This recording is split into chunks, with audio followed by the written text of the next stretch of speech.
i żadne liny nie powinny się tak naprawdę walać po jachcie. I ona za jednym pociągnięciem jest do naszej dyspozycji. Nasz kapitan przygotował mi tutaj wspaniałe dania i mogę się poczuć troszkę jak Robert Makłowicz. Jestem absolutnie zachwycony tym urządzeniem. Wskakuję do dżingi.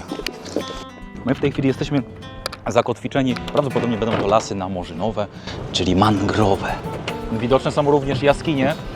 Nasz kapitan powiedział, że nie za bardzo możemy się tutaj kąpać. Zapinaj szelki, zapraszam na kostę, jak się poruszamy.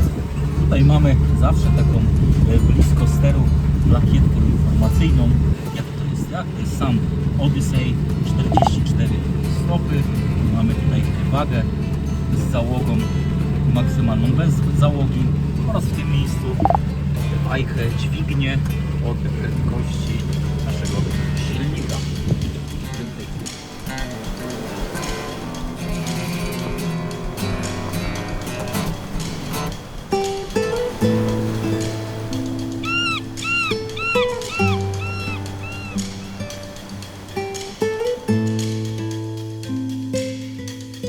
Kolejna podróż naszą dinghy z naszego wspaniałego jachtu. Płyniemy na kolejną atrakcję tutaj pomiędzy tymi wzgórzami Kajos.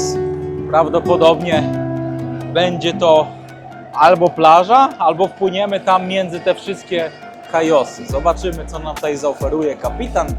Po pierwsze, ciężko jest się z nim dogadać w jakimkolwiek innym języku niż hiszpańskim, a po drugie, chcę mu utrzymać też taką nutkę niepewności i nie zawsze o wszystkim musimy wiedzieć. Bardzo lubię, jak jestem zaskoczony jakąś atrakcją, więc czekam, co tutaj nas zaskoczy.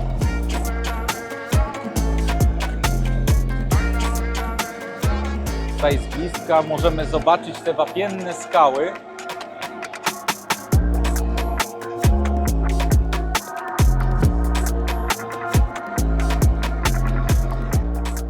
Pływamy już coraz bardziej interesujących terenów. Tutaj możecie już zobaczyć początki lasów namorzynowych, czyli mangrowców.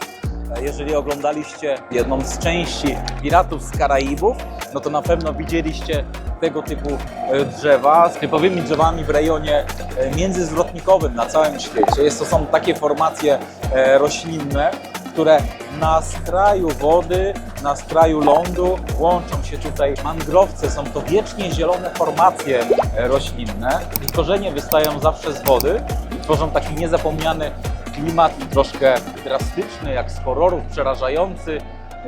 Wygląda to bardzo, bardzo ciekawe i intrygująco. A tam w oddali możecie zobaczyć formacje wapienne, które też słyną z tego regionu.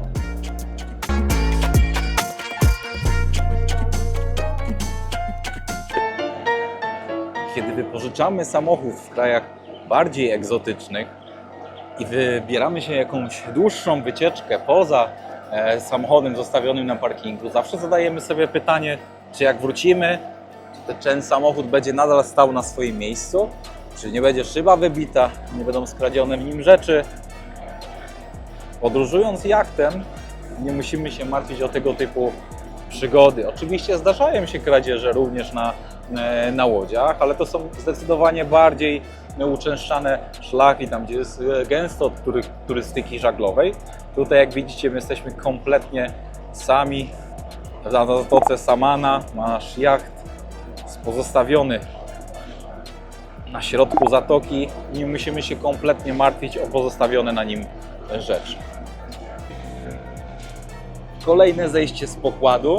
Płyniemy między tymi wspaniałymi Kajos. Dopłyniemy tutaj między skałami i lasami namorzynowymi znowu. Tutaj widać, że jest taka tama, barykada, żeby fale nie były zbyt duże i prawdopodobnie wpłyniemy tutaj do jaskini, o ile dobrze zrozumiałem w języku hiszpańskim naszego kapitana. To się zaraz okaże. Tak jak podejrzewaliśmy, wpływamy do wspaniałych lasów namorzynowych. Wśród lasów namorzynowych można poczuć się jak w filmie Piraci z Karaibów, gdzie Jack Sparrow również przemierzał tego typu mroczne i tajemnicze zakątki Karaibów. Wapienne formacje skalne, po lewej lasy namorzynowe. Można się poczuć jak prawdziwy pirat z Karaibów, bo właśnie na Karaibach jesteśmy. Co prawda cały czas wspominam Wam o tym, że jest tutaj niewielu turystów, ale na tym końcu świata, właśnie w tych lasach namorzynowych, spotkaliśmy pierwszy raz większą zorganizowaną wycieczkę z kilkunastoma turystami, co jest zadziwiającym widokiem tutaj. Widokiem, którego można spodziewać się właśnie na Punta Cana, ale nie na Samanie. To jest również wspaniałe, że nie są to miejsca bardzo oblegane, zatłoczone. Można bardziej pokontemplować miejsce, w którym się przebywa.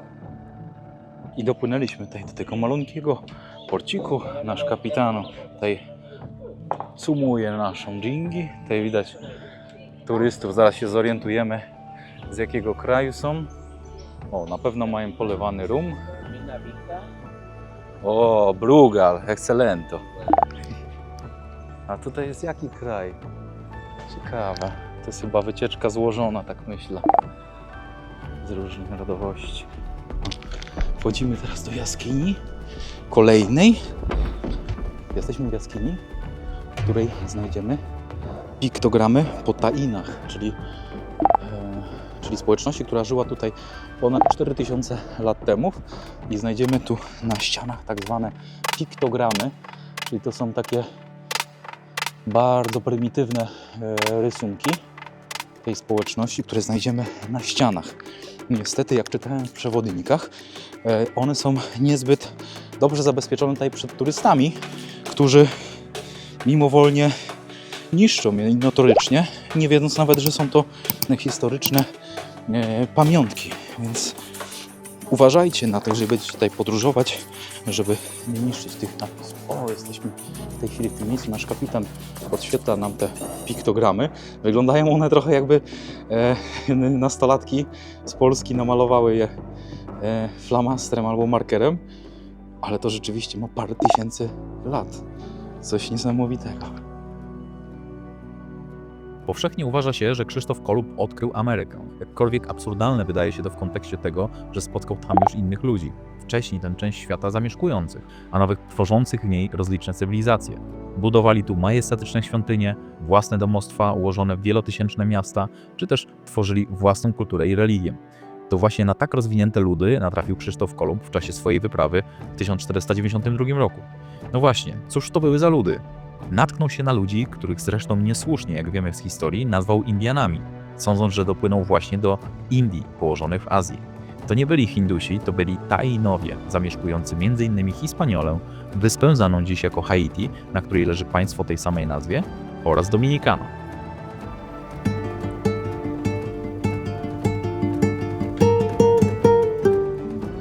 Pewnie bardzo śmiesznie wygląda, ale ma wartość historyczną jak najbardziej.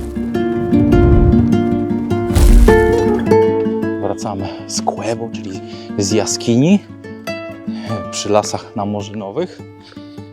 I wiecie co, dzięki tym piktogramom mam troszkę mniejsze kompleksy, jeżeli chodzi o moje umiejętności rysowniczo-malownicze. Albo w drugą stronę mogłem nabyć coraz więcej kompleksów, bo to malował prawie że człowiek pierwotny, a ja w ten sposób nadal maluję ludzi, czyli kreseczka i 4 rączki i kółeczko na górze przedstawiające człowieka.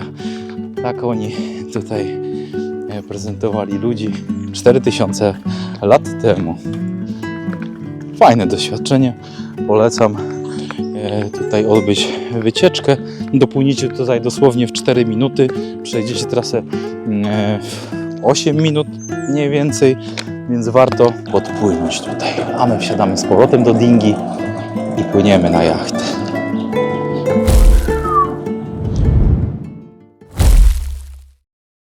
Jak każdy silnik na pokładzie, trzeba czymś karmić. Czym go karmimy? Karmimy go oczywiście benzyną. Gdzie go karmimy? Karmimy go na stacjach benzynowych w portach, które wyglądają bardzo podobnie jak standardowe stacje benzynowe. To pojawia się kolejne pytanie, w którym miejscu wlewamy paliwo? I takich wlewów jest kilka zlokalizowanych zazwyczaj na jachtach.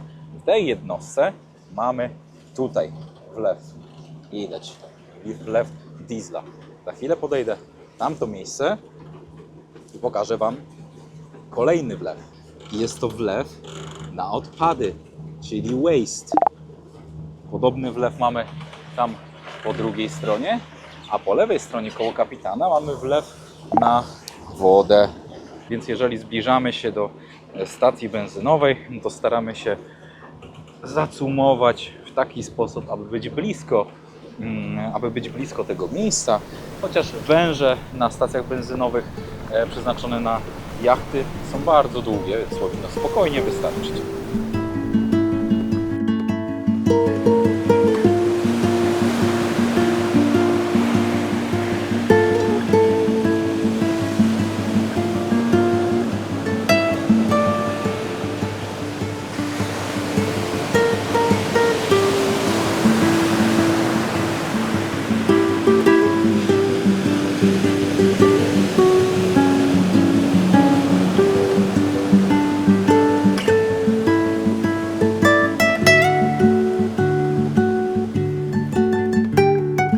W drodze powrotnej natknęliśmy się na bardzo silny wiatr. Wyłączyliśmy silnik, postawiliśmy oba żagle i korzystaliśmy w maksymalny sposób z dobrodziejstwa natury. To jest idealna sytuacja, na której można szybko uzyskać odpowiedź, po co na jachtach jednokadłubowych, dosyć wąskich, 2 koła sterowe, po lewej i po prawej stronie.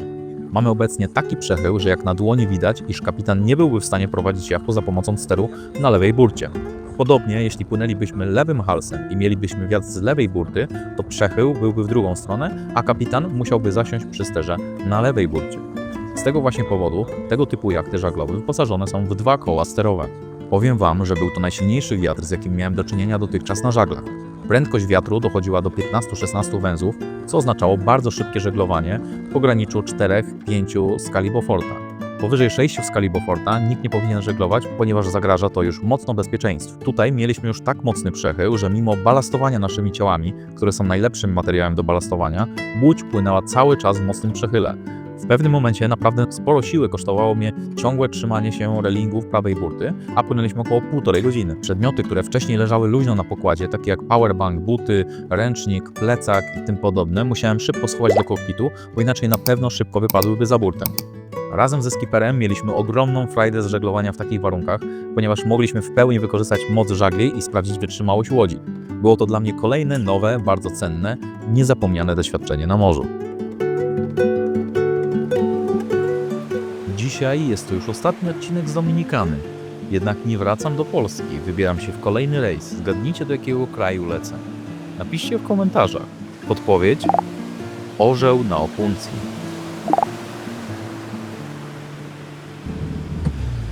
Musi wyjść z opresji silnego wiatru.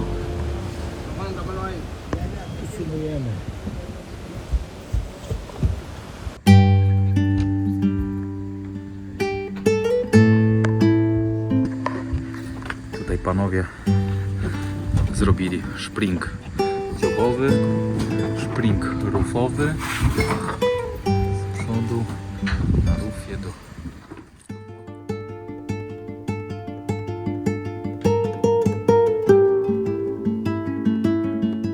pod wieczór wróciłem do hotelu. Wzgórza Samany przy złotym zachodzie słońca wyglądają tak obłędnie, że nie będę próbował Wam nawet tego opisywać. Po prostu sami zobaczcie.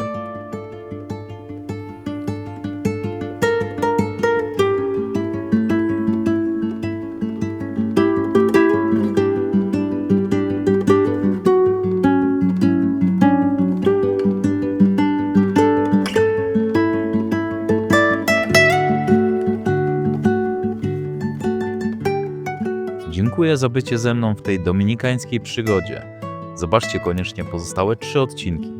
Ja wybieram się do kolejnego kraju i na nietuzinkowy rejs. Co zobaczycie prawdopodobnie już za tydzień. Czołem żeglarze!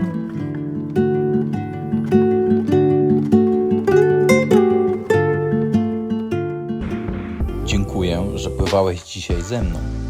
Zapraszam Cię do kolejnego ekscytującego żeglarskiego odcinka. Komentuj, lajkuj, subskrybuj. Jachtomaniak.